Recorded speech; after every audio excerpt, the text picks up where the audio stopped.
আপনি একটি পরীক্ষার জন্য হলরুমে বসে আছেন। ঘড়ির কাঁটা চলছে, ঘন্টা পার হলো, দিন গেল, মাস গেল, আপনার পরীক্ষা আর শেষ হয় না।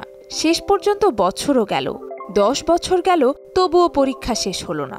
এমন পরীক্ষার কথা শুনলে নিশ্চয়ই মাথা ঘুরে যাবে। বাস্তবে কিন্তু এমন একটা পরীক্ষাই চলছে পৃথিবীতে। শুরু হয়েছিল 1927 সালে। তবে আশ্চর্যের বিষয় হলো এই পরীক্ষা এখনো শেষ হয়নি। অস্ট্রেলিয়ার কুইন্সল্যান্ড বিশ্ববিদ্যালয়ের একটি ছোট্ট ল্যাবে চলছে এই পরীক্ষাটি। নাম পিচ ড্রপ এক্সপেরিমেন্ট। এটি এতই ধীরগতির পরীক্ষা যে শুরু হওয়ার প্রায় 100 বছরে মাত্র 9টি ফোঁটা পড়তে দেখা গেছে। আর এখানেই এই পরীক্ষার আসল মজা। আমাদের দৈনন্দিন জীবনে এমন কিছু পদার্থ দেখি যেগুলোকে আমরা শক্ত বা কঠিন ভাবি, কিন্তু বিজ্ঞানীরা বলেন এগুলো আসলে কঠিন নয়, বরং খুবই ঘন তরল। উদাহরণ হলো পিচ বা বিটুমেন। এটি দেখতে অনেকটা কালো আলকাতরার মতো। পিচ এতই ঘন যে সাধারণ তাপমাত্রায় এটাকে দেখে কঠিন মনে হয়। বিজ্ঞানীরা ঠিক করলেন প্রমাণ করবেন যে পিচ আসলে তরল। কিন্তু সমস্যা হলো এই তরল খুবই ধীরে ধীরে প্রবাহিত হয়। কতটা ধীরে জানেন? পিচের 1 ফোঁটা পড়তে সময় লাগে প্রায় 10 বছর।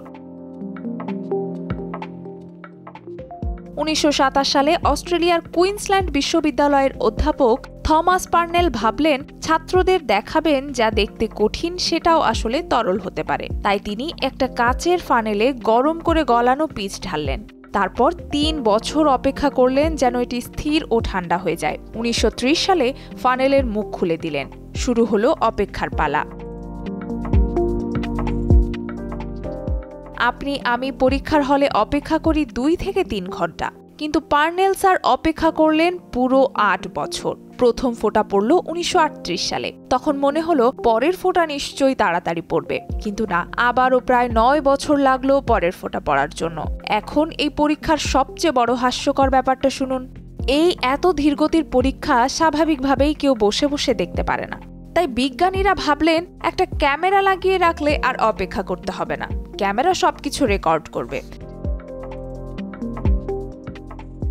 2000 সালে 8ম ফোঁটা পড়ার আগেই বিজ্ঞানীরা সেট করলেন একটি ক্যামেরা। কিন্তু কপালের ফেরে ঠিক তখনই লোডশেডিং হলো, ক্যামেরাটি কাজ করলো না। যখন বিদ্যুৎ ফিরল তখন দেখা গেল ফোঁটা পড়ে গেছে।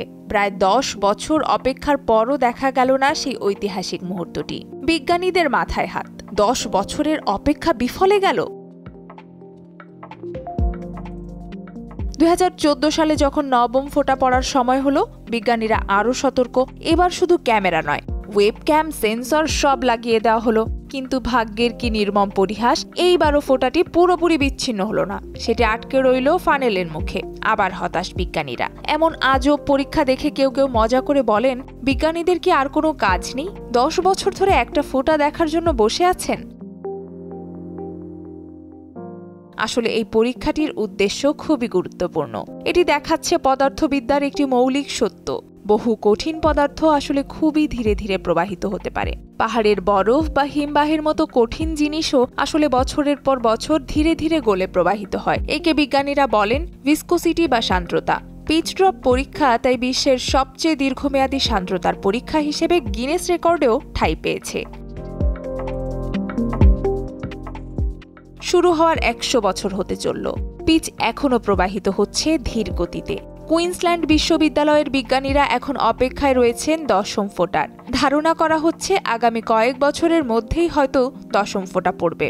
কিন্তু এবার আর ভুল করবেন না তারা।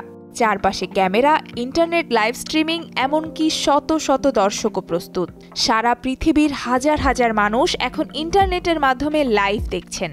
তারাও মজা করে বলছেন, হয়তো 10 বছর পর এই ফোঁটা পড়া দেখার জন্য আমার ছেলেমেয়েরাও এখানে বসে থাকবে।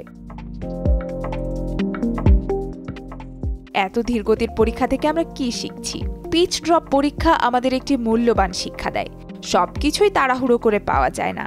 বিজ্ঞানের অনেক বড় আবিষ্কার বা সত্য জানা যায় কেবল দীর্ঘ অপেক্ষা আর ধৈর্যের মাধ্যমে। যখন পরবর্তী ফোঁটাটি পড়বে তখন পুরো বিশ্ব জুড়ে হাজারো মানুষ মুগ্ধ বিস্ময়ে বলবে অবশেষে। ততদিন পর্যন্ত এই ধীরগতির পরীক্ষার গল্প শুনে আপনি, আমি আর সবাই হালকা হাসিতে বলে যাব, ধৈর্যের পরীক্ষা বোধহয় একেই বলে। নুসরাত আহমেদ উর্নিশা, যমুনা নিউজ।